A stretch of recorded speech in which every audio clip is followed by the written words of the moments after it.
Hello everyone and welcome back to the Chess24 Legends of Chess tournament. We are entering the finals, which means the final four are battling it out to see who will win the main prize. Peter Svidler, Magnus Carlsen, Yanni Pomnici and Anand. And this is the first game of the match between Peter Svidler and Magnus Carlsen, already quite the beauty. So without further ado, let's check it out. And a lot of you have said that now with my new setup that the sound of the pieces is much lower. So I've increased it by some 10 decibels. I do hope it's okay now. If it still needs more, do say something, and I'm gonna try and make it as it was. So let's check it out. Svidler with the white pieces opens with c4. He goes for the English opening, and Magnus replies with knight to f6. We have knight to c3, e5, and now g3, the Carl's Bremen system, something that we've seen on this channel quite a lot recently.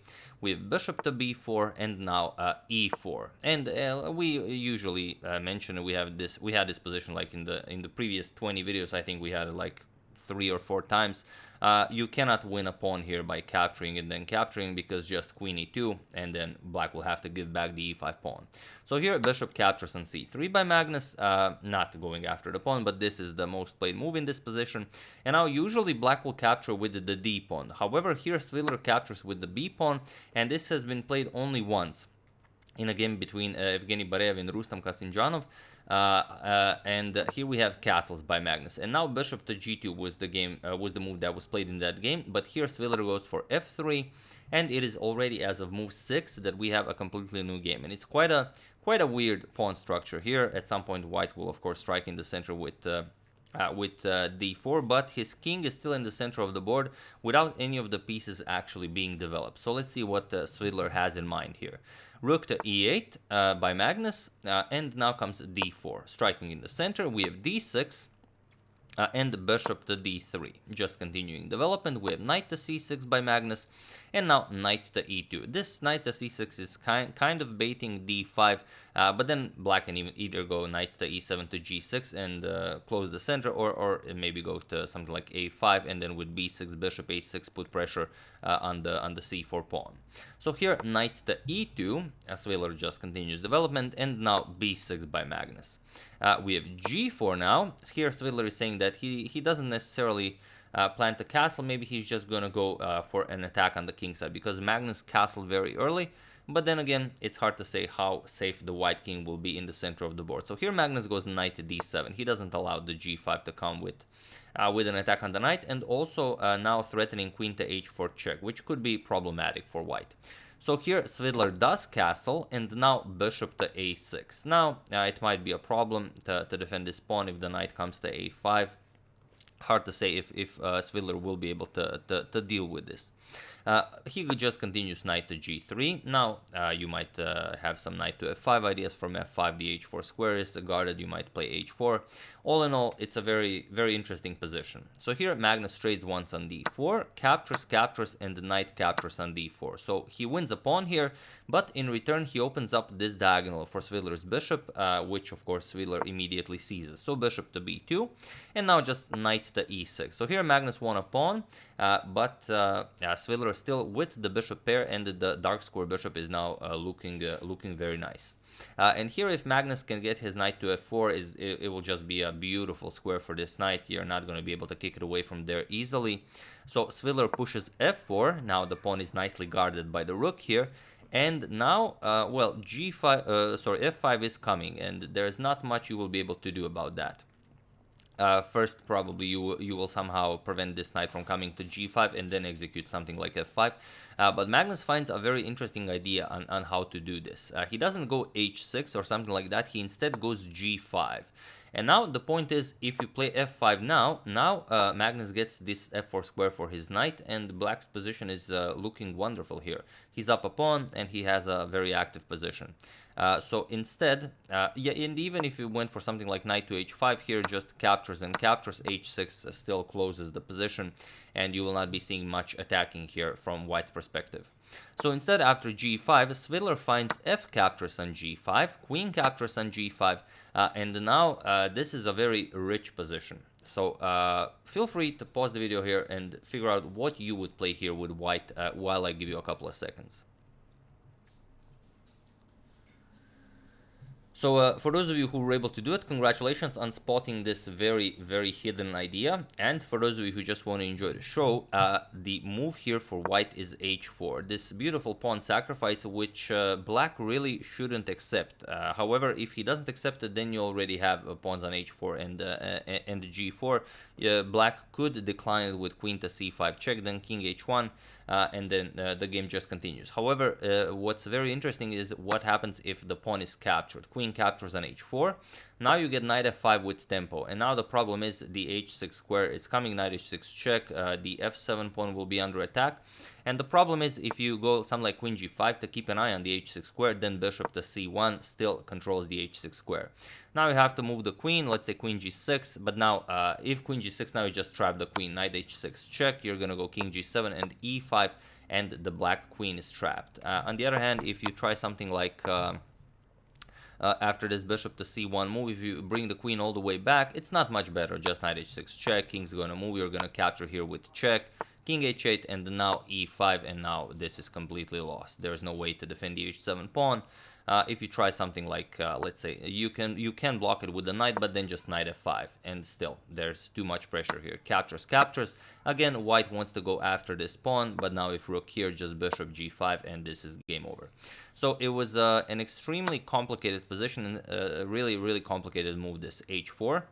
And it's, I think Svidler mentioned after the game that he either didn't even consider it, but that he should have, because I mean the position is crazy, and you want to consider any pawn sacrifice that is possible to you to create some more threats or to get some attacking chances, or even just to improve the activity of your knight here. Instead, you could also go knight f5 first and then prepare bishop to c1, kick away the queen, knight f7 check to go for f7, but Svidler first went for rook to f5. It's a very nice rook lift, however, it gives Magnus one move that would not be available if, for example, the knight was on f5, and that is queen to e3 with check. And now the problem is king h1 and knight e5 already comes with a double attack here on the bishop, and the white doesn't have the time to organize some sort of an attack here, because you first need to react to this. So bishop to e2 by Magnus, but now bishop to b7. Already now there's a double attack on this pawn, and if this diagonal opens up, it's gonna be, well, it's just gonna be very bad for white. So here we have queen to c2, adding another defender here, but now knight to c5, adding a third attacker here, saying that okay, now you have no more options how to properly defend this pawn. So Svidler goes for the only thing left, that's bishop to c1, attacking the queen, but now Magnus just grabs a pawn. He already grabbed one pawn, and now he's gonna grab the second one with bishop captures on c4. So just grabbing that pawn. And this comes with check, so white has to react. Knight captures on e4, queen captures with check. Now you have to trade queens as the queen is under attack, so captures and captures, and all of a sudden we have this position where white no longer has well, attacking chances, and he's just down 2 pawns. However, he still has the bishop pair, so bishop back to b2. Now getting the bishop to this beautiful diagonal, you need to be somewhat careful here. But rook to e6. Now Magnus just prepares to bring the other rook into the game. Rook a to f1, and now comes rook a to e8. And the problem here is you cannot win the f7 pawn. For example, if you remove the defender, rook captures and rook captures, then the problem is knight d2, just attacks the rook, and also there's like this double attack on the bishop here, and the white just completely falls apart. So instead, after rook a to e8, g5 was played by Svidler. Now after the knight moves, you will be able to get this bishop to f6, which would be problematic for black, but the problem is Magnus just has too many good moves here. Magnus played knight to d2, now attacks the rook here, and you have to move the rook. So rook 1 to f2 was played, but now knight e captures on c4 by Magnus, and it was in this position on move 27 that Peter Svidler resigned the game, and game 1 went to Magnus. Here he resigned because there's nothing to do. The bishop is attacked twice. This bishop is attacked here by the knight. So if you, let's say, play bishop captures, captures, and now let's say you move this bishop as you don't want to trade any more pieces, You could go, let's say, bishop to f6, but now just rook to e1 check. And now the problem is if you go here, then just knight to e3 check, picks up the rook here on f5, or rather, if you go rook to f1, white can just trade, captures, and now let's say d5, and you have no counterplay. Black is up 3 pawns, and that's just too much. If rook d1, c6, all of the pawns are completely safe, you're going to get the rook to e2, and white has 0 counterplay here. The bishop is nice here, that is true. But the rook will not be able to help out with this in any way. So yeah, after this knight e captures on c4, Svidler resigned and game 1 went to Magnus. And now I will mention the results of the other games from this match, as I don't know if we will be showing any more of them. Game 2 ended by being a draw, and then in the third game where Magnus also had the black pieces, Magnus again won with the black pieces, and that was enough to claim the victory in the first match. So we'll see more matches to come between the two of them before we decide the finalist of the Chess24 Legends of Chess tournament, so stay tuned. So Svidler really had a good position. Had he found this h4 move, it could have gone either way, but he didn't. And then after rook to f5, it was just all Magnus. So once again, I do hope you enjoyed it. I would like to thank Juan Vicente Alvarez, Glenn Mangold, Priyam Gupta, Doug McNabb, and Colin Cunningham for a contribution to my channel. Thank you a lot. I really appreciate it.